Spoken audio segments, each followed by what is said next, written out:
Welcome to Real Estate IQ Wisdom for Smart Moves. We will explore the insider secrets tailored exclusively for Silicon Valley home buyers, sellers, and investors, arming you to conquer the unique real estate landscape. So, without further ado, let's dive into this exciting conversation. Today, we welcome Mark Silver, the head of school at Hillbrook School. He aims to continuously evolve the educational landscape by nurturing a culture of innovation and excellence. Thank you to our sponsor, TradeMyHome.com, for their community commitment and for making this podcast possible. In Silicon Valley, where median home prices surpass $1.4 million, Hillbrook School, an Apple Distinguished School since 2012 to 13, significantly influences real estate values, enhancing property desirability. Its expansion into a JK-12 institution with a new downtown San Jose campus aligns with urban planning. Hillbrook's educational initiatives contribute to local socio-economic development, impacting job creation and community services amidst the region's tech-driven economy. Before we dive into the conversation, let's learn a little about the organization's great work so far.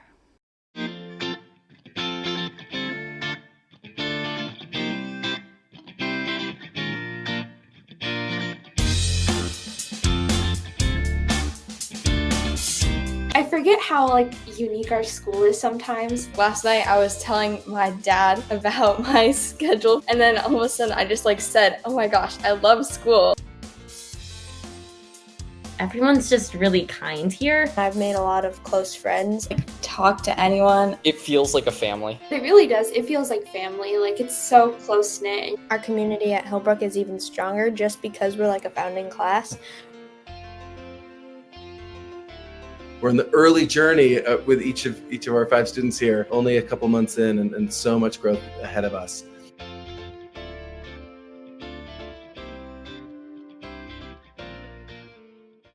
Our host today, Shared Gupta, is a real estate broker in Silicon Valley and brings a wealth of life and professional experience to his role as a podcast host. The following content is only for informational purposes. Please consult a licensed consultant for your specific situation or if you need any specific legal or tax advice. Mark, welcome to the show. Hi, thank you. I'm really pleased to be here. Give us a brief background about yourself, who you serve, and how it all began. Oh, thanks. As I said, my name is Mark Silver. I'm the head of school at Hillbrook School, which is a JK-12 with 2 campuses. One in Los Gatos. That campus is nearly 90 years old and has been our long-standing JK-8 and now a brand new campus in downtown San Jose, which is serving our just started high school. So we're calling ourselves a JK-12, but really right now we're a JK-9, and we're adding 10th, 11th, and 12th grade over the next 2 years. And in terms of who the school serves, it's a broad range of students, an incredibly diverse community. I think if there's any common denominator, it's that it's a group of families and students that care deeply about education and also care deeply about, we have 2 kind of core questions, like what matters to you and what are you going to do about it? And that's really kind of the driving, animating force of who we are as a school. How have your past roles shaped up the leadership and future for the school? Oh, great question. So I started my career in education. I actually started as a history teacher and then pretty quickly moved into various administrative roles, worked at a variety of different schools. And prior to coming to Hillbrook, and what actually drew me to Hillbrook was I realized that a couple things about leadership in schools. And one is I am deeply drawn to the history and culture of a school. And it was really important to me to find a school where I felt like the values and that history really resonated with my own philosophy of education. And then the second thing, and really closely tied to that, is I had worked in a different range of schools, and some were more innovative than others. And it was really important to me to be working in a culture in which I felt like people were eager and ready to create a school that would serve kids for the future. I mean, we say all the time that we're preparing children for a world that we can't yet imagine. Right. And I think far too many schools continue to try to do that by using old ways of teaching. We're a school that's very open and interested in pushing that to make sure that we're providing the most relevant education possible for children. And I think that's deeply rooted in kind of my own background in history. And why should parents consider your school in this competitive Silicon Valley landscape? Oh, that's a great question. I mean, there are a lot of schools in this area, and yet we consistently note, and particularly as we've opened our upper school, there's no school we believe that is quite like the one that we have and the program we offer. And in particular, I think there's three things that we focus on, wellness, engagement, and belonging. Mm-hmm. And we deeply believe, and that's tied directly to the work of Denise Pope out of Stanford University, and she runs an organization called Challenge Success. And this notion that in order for students to have like the highest academic achievement, they need to have a sense of wellness and a sense of belonging. Right. And all too many schools think that it's a trade-off, that like you can't be healthy and also be academically rigorous. And we just don't believe that's true. What unique programs and initiatives does your school offer which other schools don't? So we have a variety of programs that I think particularly set us apart from other schools. One is something called the Scott Center for Social Entrepreneurship, which at its heart has two core questions. What matters to you and what are you going to do about it? And from the youngest ages, 4 or 5 years old, all the way up to our oldest students, those two questions are like core to how they think about the world and how they think about how they're entering into their education. The other piece, and actually hearkening back to the previous question you asked me a little bit about like what makes us different. Let me give you a quick story of that's something that happened this fall. So, as I said, we have a brand new high school group of ninth graders. And this fall for science class, it's a 2-year biochemistry science sequence, highly academic program. In mid-September, when the fires came in and the smoke came and covered San Jose, the teacher realized that there was an opportunity to do some research on a question that nobody had actually asked, which was, what's the impact of smoke on the heat island effect, the urban heat island effect? So students went outside in the classroom, spent several days taking temperatures of all the different surfaces with smoke and then without smoke. Wow. They then did a series of, analysis of the data that they had found, and as part of a class realized that there was a scientifically, there was a significant difference between those and that it was scientifically meaningful. Interesting project. But there was more. A couple of the students then said, this is really interesting, Mr. Judge, do you think we can take this and push it further and actually, produce a paper out of this? And he's like, well, yeah, let's do that. Why not? So Yeah. outside of class, that group then founded the science club, and they then spent the next month on their own with a little bit of support from the teacher, writing an 80-page manuscript, which was all of the data that they had collected and all of the report, which they have now submitted to a scientific journal. In addition, they submitted and were just accepted to present at a national conference for science. To me, that's beautifully encapsulates what a Hillbrook education is, which is it is both in itself rigorous and engaging, but then there's also this limitless ceiling, which is driven by kids. It wasn't a teacher who said, we're now going to spend a lot of time to do this. It was a group of kids who were like, we want to do this. And that's the kind of experience that we're looking for in science and in many other subjects as well. How does your educational philosophy integrate with technology to prepare students for future in Silicon Valley? So as I think I mentioned earlier, we are a school that's always thinking about how we prepare kids for a world we can't yet imagine. And so we've always been very tech forward. At the same time, recognizing that at the heart of great education are relationships. Right. Knowing that, we were one of the first schools in the world to adopt a one-to-one iPad program. And, this was 10 plus years ago, which led to our Apple Distinguished School recognition and led to a school that's been very engaged in finding different technologies. More recently, and I think in some ways what's become a really interesting moment has been the emergence of AI. And we absolutely do not know what to do exactly with AI yet. We are trying to understand it. But I think what we have done, and I think this is very consistent with who we are, one of the people who helped create ChatGPT came in and did a multi-part teaching lesson with students to talk to them about AI and the background of AI. We've had several students, kind of exploring AI, what could I do with it? And we haven't been like many schools. We didn't all like come out and say like, we're not going to do this. We're going to have rules. We're going to block it. We know that all of that is going to be important. Oh, yeah. Like AI is very complicated, and we know that there's things that are going to be really positive about it, and there's also things that are going to be negative. But our stance is always one of like curiosity. Right. And our core values are be kind, be curious, take risks, be your best. And like that curiosity like drives everything we do. And I think it makes us a school that is really receptive to technology, and that is also, really understanding about how to do that in ways that are thoughtful. Worried about the dilemma of selling first or buying first?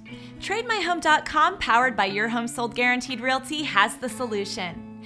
With our guaranteed 24-hour cash offers, you won't risk owning 2 homes or being homeless. You can buy first and sell later.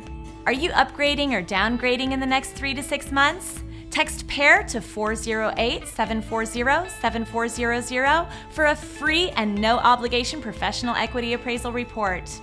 For more information, visit TradeMyHome.com or call 408-740-7400. Remember, at TradeMyHome.com, your home is sold guaranteed or we'll buy it. And can you explain what is Apple Distinguished School? Oh yeah. So there's a very rigorous application process which schools can go through, and there are several hundred schools I think now in the world who have achieved this designation. For us, it's as much about like what we're doing with technology, but also as much about like how do we like engage with the broader community. We're a school that's always really interested in like partnering with other organizations, partnering with other schools, and trying to make sense of how to do that. And again, if I think back to like the early days of iPads, we were hosting lots of schools coming in, and we were both talking about the things that we were doing, but we were also learning from them. And that has been consistent throughout my time at the school. Like, we're really interested in thinking collaboratively with other schools, not just internally. How does your shift towards a JK-12 learning model will enhance student learning? So about 6-7 years ago, we really seriously started to dive into the question of whether or not we should expand. For years, people had been saying to us, you should become a JK-12. And it was one of those things where it's a pretty common question in private schools and JK-8s. And while it was interesting, it was one of those that just felt complicated and didn't quite know what to do with it. 6 or 7 years ago, we finally said, you know what, now's a good time to like really understand what's involved in this.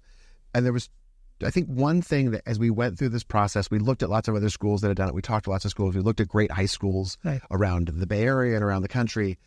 And more, the longer we did it, we kept coming back to our students, our current JK-8 and other students deserve the type of high school that we can design and deliver. And so what does that mean? It means a high school that is really focused on engagement and wellness and belonging, as I mentioned earlier, and a high school that prioritizes genuine curiosity and learning, and a student agency. So often what's happening in schools is that students are kind of doing school. Again, Denise Pope from Challenge Success wrote a book about 20 years ago. She talked about doing school, and she pointed to all these kids at Palo Alto High School and Gunn High School, great high schools. These kids who were getting 5s on the APs and perfect GPAs and all of that.